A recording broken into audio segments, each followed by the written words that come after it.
Hello, I'm Natasha Hussain, and this is Newsfeed, your dose of what people are talking about online.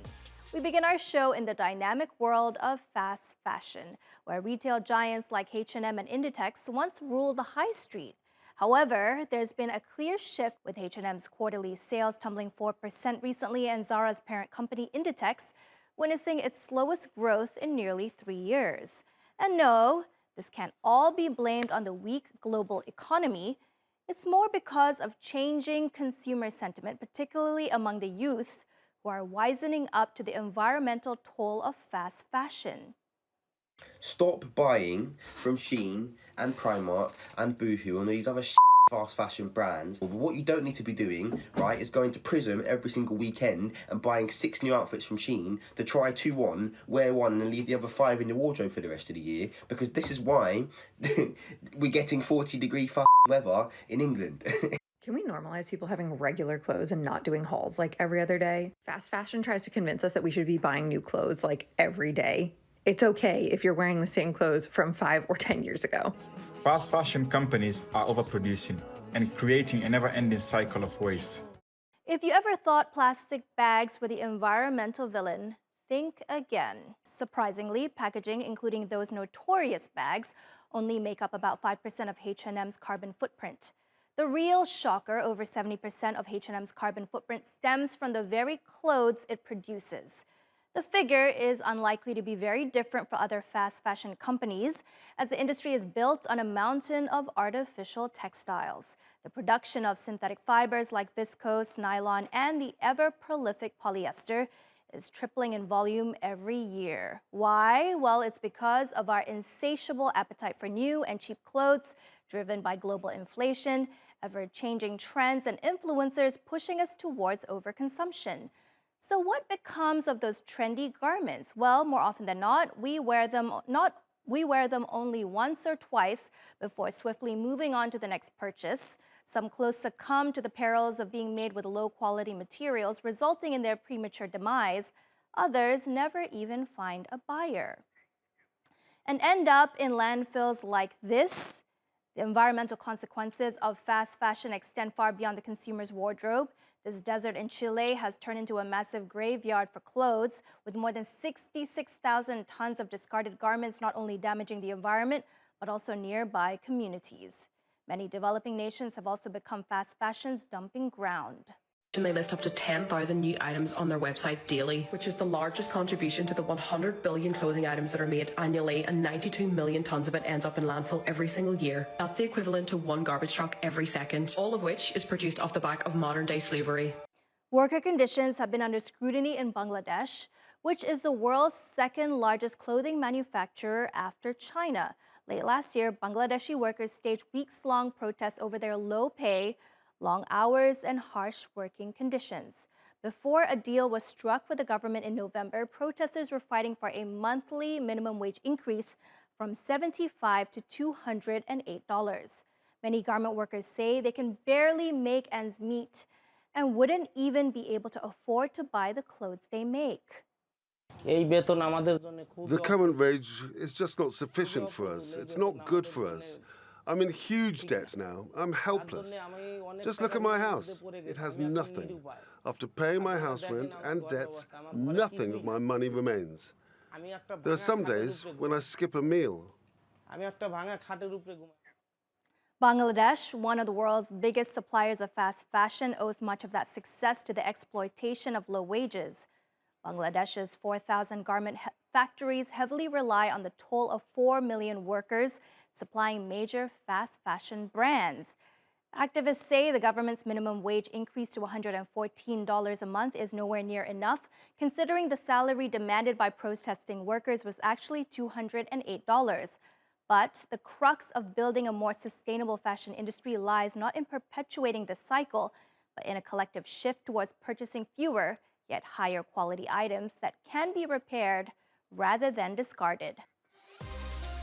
Rachel Westbrook joins us now from Rutland in the UK. She is the founder of Eco Ski, which focuses on sustainable winter wear. Now, Rachel, we see this phrase sustainable being thrown about a lot online nowadays, but what actually constitutes as sustainable? Well, hi, lovely to meet you. Sustainable means to me meeting the needs of the present without compromising future generations.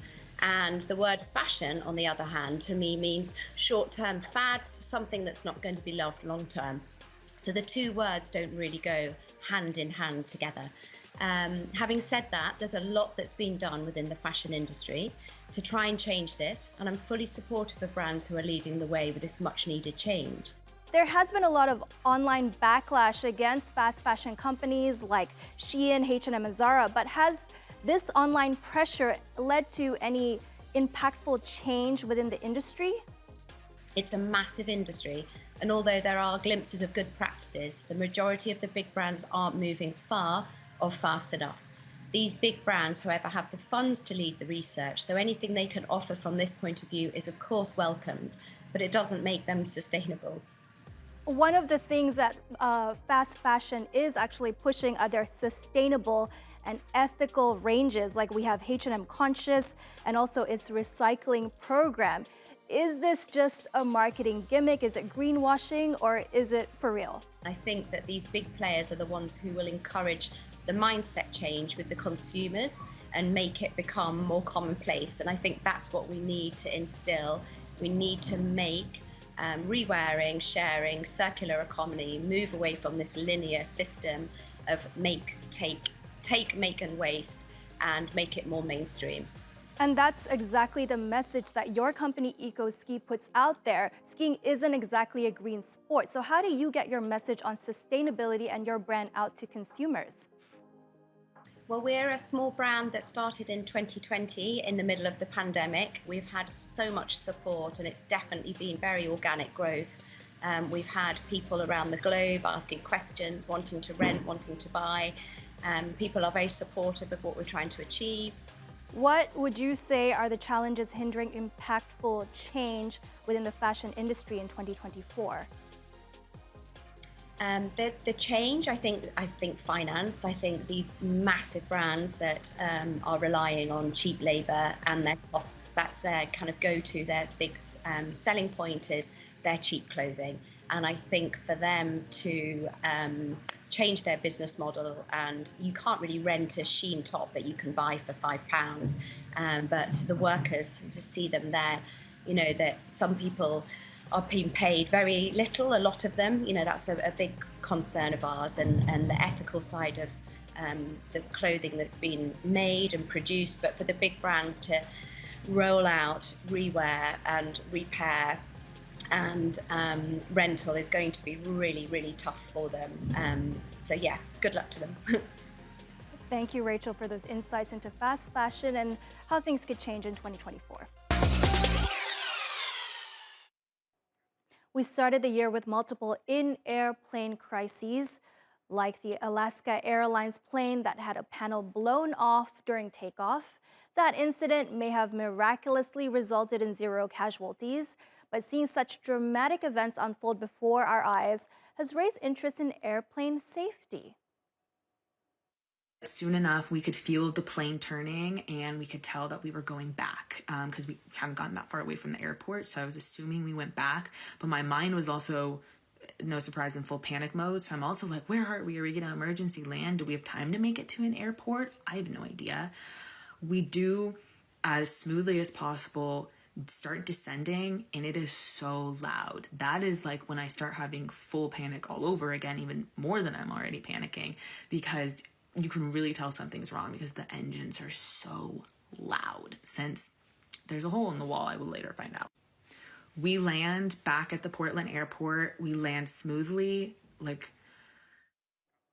Even listening to her recounting those moments is scary. I wouldn't wish anyone to go through that. Well, authorities are investigating the incident, where luckily the only loss was some personal belongings of the passengers. A door plug coming off the plane is the latest in a string of issues with the model, including 2 deadly crashes in the previous years. Many airlines are now grounding their Boeing 737 MAX planes for detailed inspections. Meanwhile, the plane maker admitted its mistake and vowed to work with the regulators to make sure such a thing wouldn't happen again. It seems the passengers on that flight had an insane amount of luck, as even their lost belongings have started to turn up intact. This iPhone passed the ultimate drop test when it was found without a single crack after falling 16,000 feet. Sean here found the phone on the side of the road with an Alaska Airlines baggage claim email open. And I was, of course, a little skeptical at first. I was thinking this could just be thrown out of a car. Someone dropped it while they were jogging. But I found it. It was still pretty clean, no scratches on it, sitting under a bush, and it didn't have a screen lock on it. So I opened it up, and it was in airplane mode with a travel confirmation and baggage claim for Alaska 1282. Crazy that iPhone was unlocked, though. Now, while some iPhones are indestructible, others not so much. Rewind to 2017 to an infamous controversy dubbed as Batterygate. That's when 24 million iPhone users in the US filed a class action lawsuit against Apple, accusing it of deliberately slowing down their phones once new models came out. Affected phones include the iPhone 6, 6 Plus, 6S, 6S Plus, 7, 7 Plus, and the original iPhone SE. The lawsuit accused Apple of carrying out the planned obsolescence of these devices, but the tech giant denies that, arguing that slowing down the batteries actually extended the phone's lifespan. Nonetheless, in 2020, Apple agreed to pay out a $500 million settlement, saying it didn't want a long, drawn-out, expensive legal battle. And now, 4 years later, it's begun settlement payout. Take that $500 million settlement and divide it by its 24 million complainants. That equals a mere $92 for each person. But wait, some people made multiple claims as they had more than one iPhone, like Michael here, who after a 3.5-year wait finally got compensation for 6 iPhones. The rise of artificial intelligence is getting yet another boost this week in Las Vegas at the Consumer Electronics Show. CES is the world's largest tech fair and is a showcase for the world's leading tech companies. That includes Turkish car manufacturer TOG, which has unveiled its latest high-tech sedan. Yasmin was there to see the high-stakes launch. The Consumer Electronics Show in Las Vegas brands itself as the premier event for the technology ecosystem. This is where you come to debut your next big thing, and one of those next big things is right here. TOG. This is the Turkish electric vehicle manufacturer, and it has now unveiled its latest prototype, a sedan centered on the full scope of the user experience. This is a company that's headquartered in both Turkey and Germany, and it's set out to create a globally competitive brand, and it's focused on a culturally cognizant design that also meets the social needs of drivers. Judging by that 8-inch touch panel, a 12-speaker hi-fi system, and an in-car social camera. This is what sets it apart and makes it a place, according to the CEO, to do business, to shop online, to relax, and that it's not simply a mode of what they call smart mobility. The two arrows means the Eastern culture meets the Western culture. So what is characterized by the Eastern culture? This is the service mentality, this is the hospitality, these are the pragmatic solutions, the flexibility. So what is the characterization of the Western world? It is the plan, do, act, so execution discipline. The rollout of this vehicle will be centered regionally. So it is expected to be on the roads in Europe by 2025.